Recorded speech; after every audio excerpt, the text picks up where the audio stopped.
Bonjour à tous. Aujourd'hui, comment le coronavirus va-t-il impacter votre recherche de stage? Si vous êtes un étudiant, cette vidéo vous concerne. Vous pouvez déjà avoir eu un stage, l'avoir obtenu ou vous en cherchez encore un. Il y a des impacts, notamment à cause de l'isolation, de la baisse d'activité et des fermetures de différentes entreprises. On va voir comment vous pouvez utiliser la situation au mieux pour avoir plus de chances de trouver un stage. Ça sera dur, mais on va rester sur les actions concrètes parce que c'est pour ça qu'on est là. Je suis ingénieur. Ceux qui ne me connaissent pas, donc je m'appelle Thomas Gutiérrez. Je suis un ingénieur qui aide les autres ingénieurs à trouver du travail. Et on est là pour ça. Pas de bullshit, juste du concret. On est parti. Premier impact du coronavirus, une plus grande isolation. Le gouvernement demande à ce qu'il y ait des distances de sécurité entre les personnes, on se déplace le moins possible. Tout ce qui est salon étudiant, il ne va plus y en avoir. Donc, impact concret pour vous, il va y avoir beaucoup plus de candidatures en ligne. Et même les interviews, elles vont commencer à avoir lieu par Skype, par Zoom, enfin par tout logiciel qui permet d'avoir une discussion en ligne et se voir en face à face, mais à distance. Et ça, c'est extrêmement dangereux si vous cherchez un stage, parce qu'on peut trouver un stage depuis chez soi. Je pourrais vous raconter quand j'ai trouvé un stage à la SNCF, mais il est beaucoup plus simple de trouver un stage en voyant quelqu'un en face à face qui permet de le rassurer et de lui montrer qu'on a la bonne personne. Donc ça va être beaucoup plus dur pour vous de trouver un stage. Et l'action qu'il faut prendre tout de suite pour éviter ça, pour réduire cette difficulté, donc pour avoir plus de chances d'en trouver un, c'est d'appeler les personnes.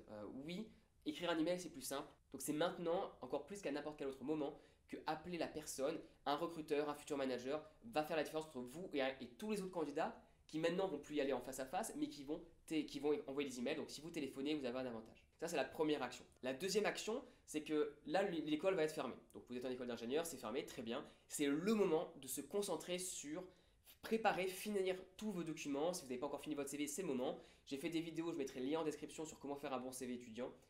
Mais c'est le moment de préparer, de finir cette préparation et surtout de contacter, rechercher des gens et les appeler. Parce que vous avez du temps libre, autant l'utiliser. Deuxième impact majeur du coronavirus sur la société, c'est tout ce qui est la baisse d'activité. Donc on va voir qu'il y a un ralentissement global de l'économie, les bourses sont en train de s'effondrer et il va y avoir un ralentissement, des problèmes d'approvisionnement de plusieurs entreprises. Donc ça, c'est un impact concret sur vous, c'est qu'en fait, il va y avoir moins de boulot. En pratique, c'est ça qui se passe.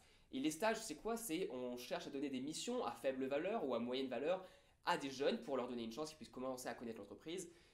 Mais c'est pour résoudre des tâches de faible à moyenne valeur ajoutée. Donc en fait, ce sera parmi les premières tâches à partir au charbon, à disparaître, lorsqu'il y a un ralentissement de l'activité. Puisqu'on veut se focaliser sur ce qui rapporte de l'argent, on a une réduction de la voilure, et donc c'est ça qui va prendre. Donc en gros, pour vous concrètement, moins de stages.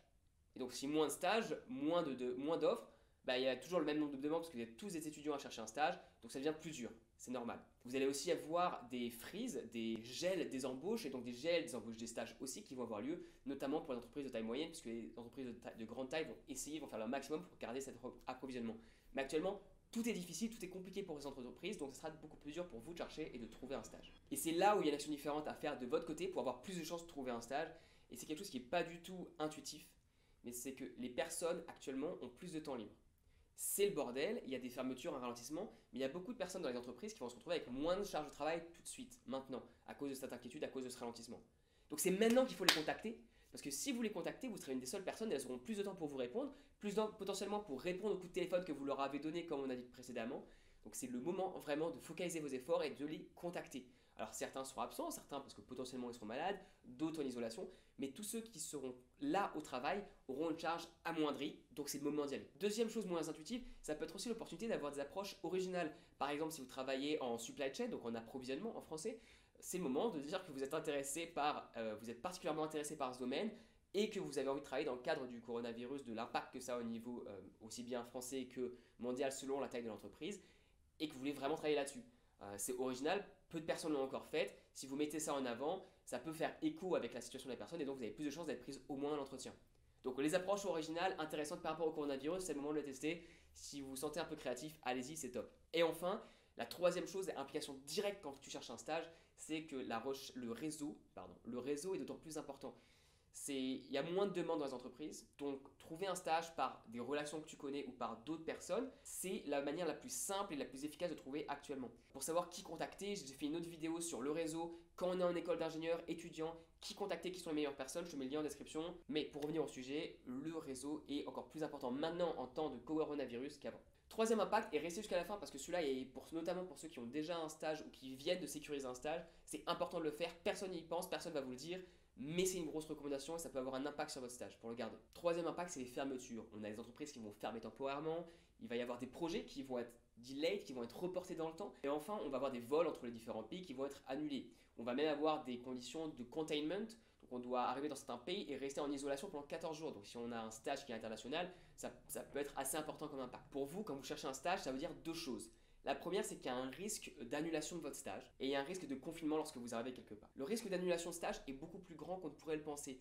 Un contrat, c'est bien, mais ça peut être brisé assez rapidement. J'avais l'histoire d'une fille, donc quand je suis arrivé en Australie il y a 5 ans, elle allait avoir un stage dans une grande entreprise industrielle dans l'aéronautique en Australie. J'ai rencontré le manager, tout s'est très bien passé, elle a passé 3 tours d'entretien, elle a eu le stage, génial, le soir elle a fait la fête avec ses copines, le manager lui avait dit il n'y a pas de souci, on te voit le contrat demain. Le lendemain, c'était à un moment donné où il y avait un crash boursier au niveau du baril. Résultat, freeze momentané sur un mois de toutes les embauches, y compris les stages. Le manager était dépité, il n'a pas pu l'embaucher, il n'a pas pu lui envoyer le contrat le lendemain, il a dû l'appeler pour lui dire que c'était annulé, reporté et que ça ne pouvait pas commencer dans le temps voulu. Elle l'a vraiment eu mauvaise parce elle avait déjà envoyé un email à une autre compagnie pour lui dire bah non, je ne vais pas pouvoir venir.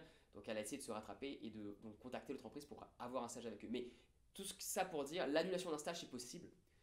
Et donc il faut y faire vachement gaffe. Et il y a une chose que vous pouvez faire maintenant, c'est si vous avez déjà un stage ou que vous venez de passer les tours d'entretien, c'est d'appeler les personnes, soit votre maître de stage, le RH ou les personnes qui vont passer l'entretien, et d'essayer de les rassurer, de leur parler au téléphone déjà, juste pour dire que vous êtes toujours disponible, et pour vous enquérir du statut, de la santé de l'entreprise en question, du stage, est-ce qu'il est toujours valide ou pas. Parce qu'il vaut mieux savoir, il vaut mieux que toi t'appelles et tu saches si le stage oui ou non il continue, plutôt que d'avoir un email qui arrive dans 2 semaines et en fait c'est plus le cas ou qui arrive même la veille de ton départ. Ah oui, c'est vrai, on a oublié, ton stage est annulé. Ça serait vraiment catastrophique. Donc pour éviter, tu les appelles, tu prends connaissance de la situation et s'il faut les rassurer, tu les rassures.